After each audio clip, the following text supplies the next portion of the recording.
What's going on, guys? Welcome back to the channel. You join me behind the wheel of a 2025 Mercedes C300 4MATIC, and this is currently our loaner car. Our 2017 GLC300 has been out of service for a few days. We brought it in Saturday. It is now Tuesday, 3 days later. Originally it was just going in for an oil change and an alignment and some wiper blades. Well, turns out it also needed ball joints, transmission fluid change, and then a tensioner belt, pulley, or chain, one of those three, I don't remember which, also needed to be replaced. Which, I mean, typical of a Mercedes that's 9 years old. And I have gotten to enjoy this C300 for the last few days, so fair enough. I already know that bill's going to be expensive, but considering this car is like straight out of the future with its technology, fine by me. But that's not even the coolest part. Look at this. Is that not the coolest dashboard you have ever seen in a non-AMG Mercedes and a car that isn't like a Lamborghini? Because I think it's pretty friggin' epic.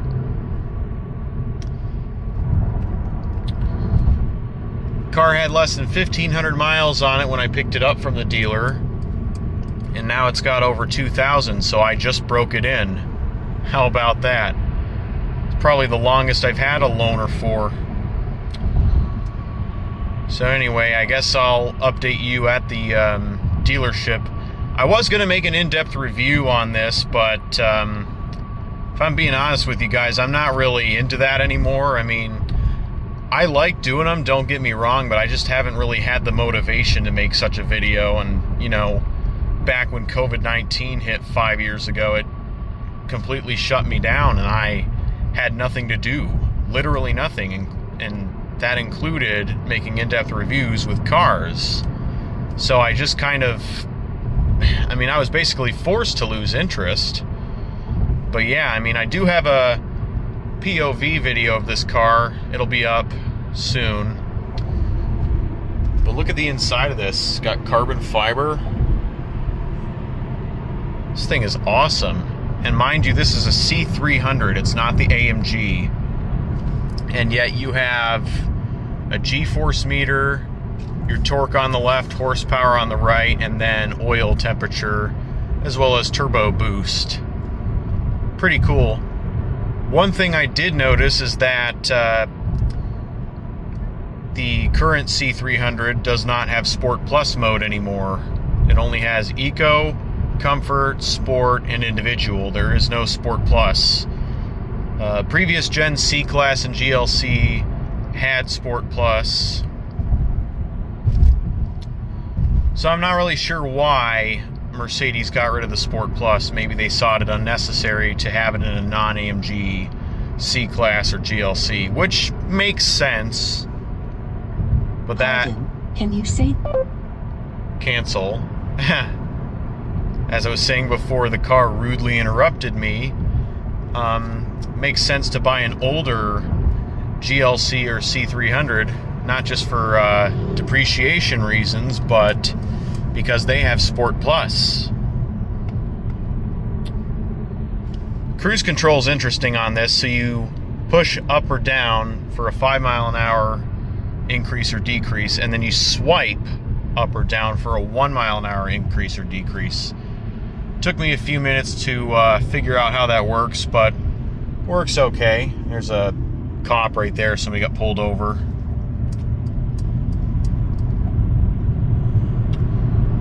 Well, sucks to be them. But anyway, yeah, I'm just taking this back to the dealer. I've enjoyed my time with it. And, you know, I want to give Mercedes-Benz of St. Charles a big shout out for letting me have this car for 3 days. Because it is on par with today's technology, if not exceeding expectations. Because like I said, I mean, with the technology that it has, it looks like it's straight out of the future.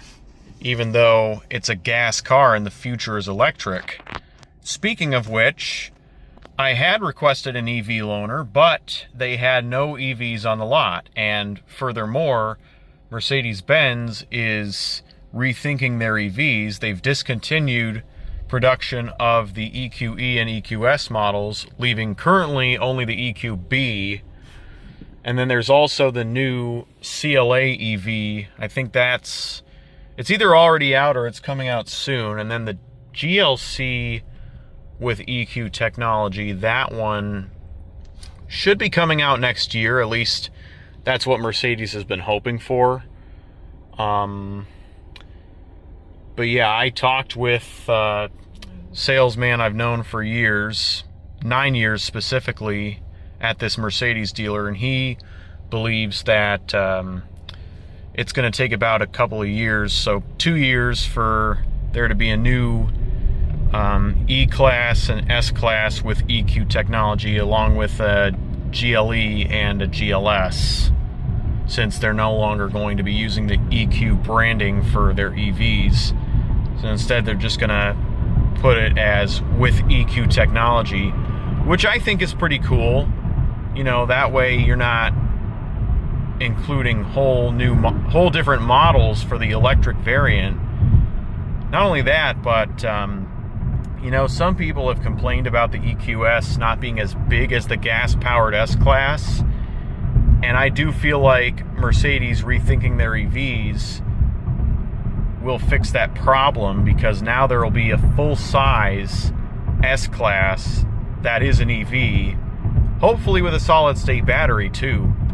Because right now the current problem with EVs is obviously some have led to battery fires.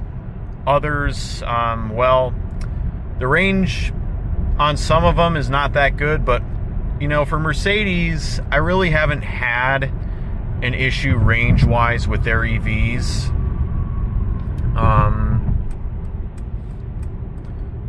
But as I was saying, solid-state batteries are just much safer overall.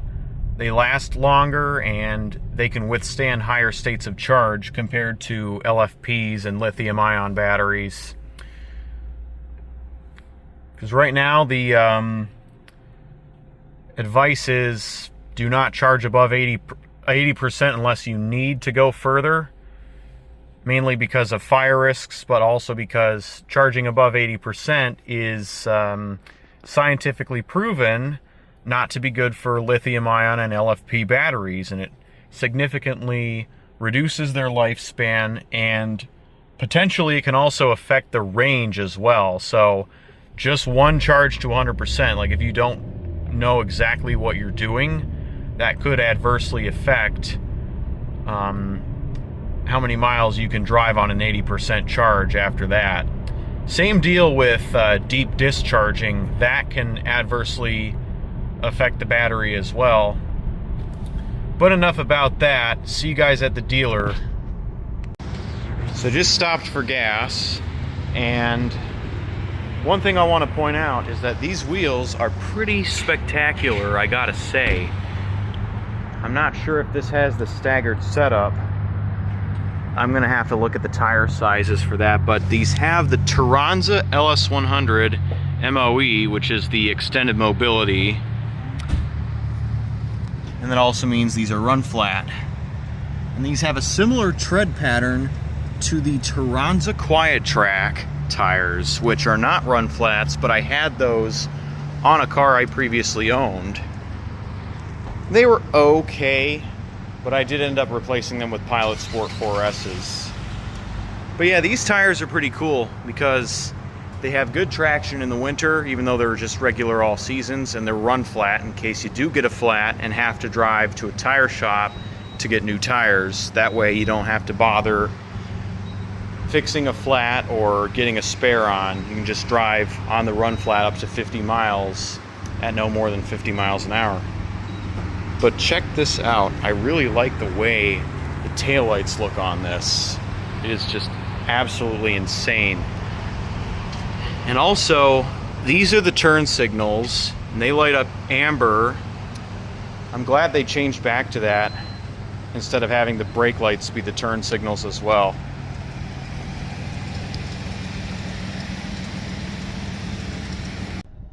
Alright, so now we're back on the road. We're almost to the dealership. I'd like to point out a few other things about this car. Number one, you might notice that there is a power charge gauge, and what this is this car has a mild hybrid system, so whenever the vehicle is being slowed down by the brakes, it actually regenerates that power. Ooh, Huracan Performante. Wow. Was not expecting to see that, but anyway, you can see it's in the power area right now, and that's because we're accelerating. The mild hybrid system is actually giving a slight EQ boost for fuel savings.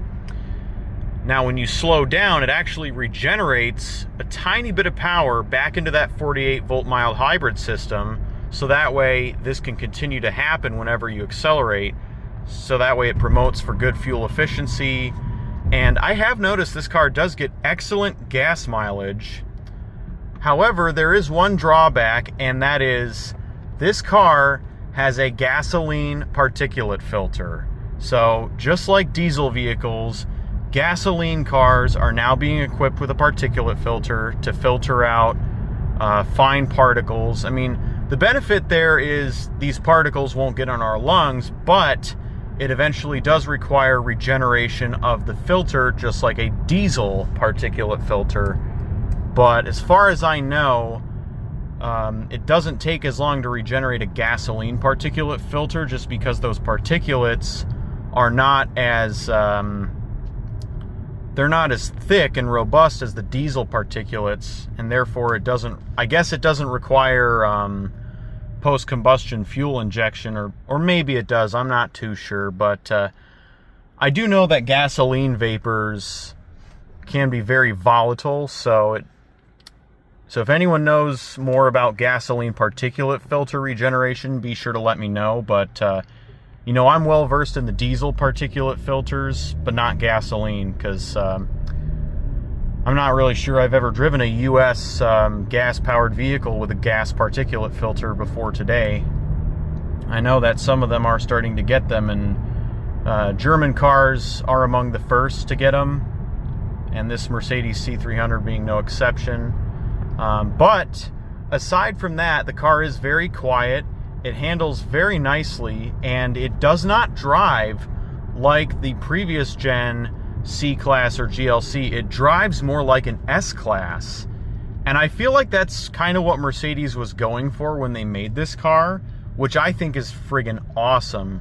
Because you can have a C-Class, it drives like an S-Class, it has half the cylinders of a V8 S-Class, and yet the handling is almost dead similar. I say almost because this does not have the same suspension as the S-Class. I sure hope everybody's okay.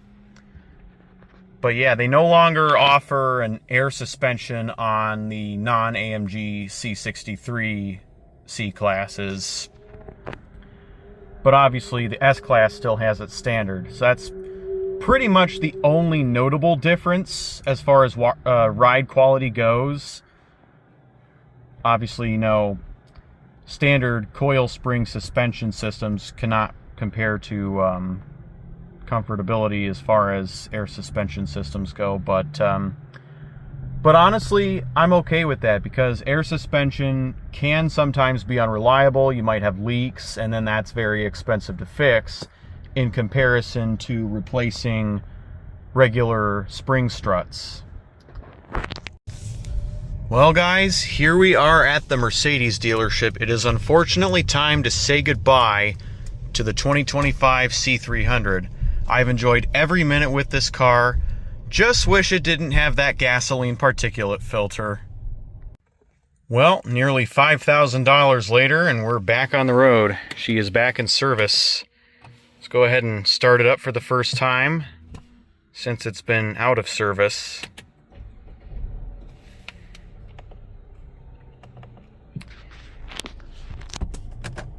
All right, and away we go.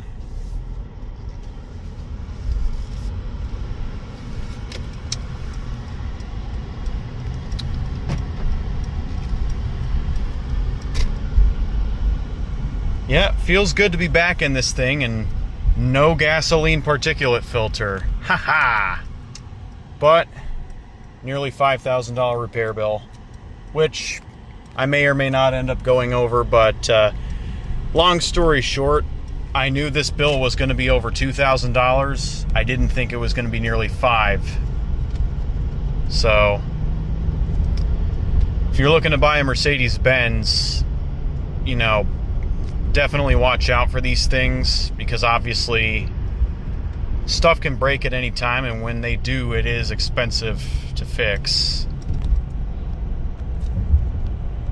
But you know what, I'm just going to end the video here. So if you guys enjoyed, make sure you leave a thumbs up, subscribe if you're new, turn on post notifications, do what you do best. Peace out.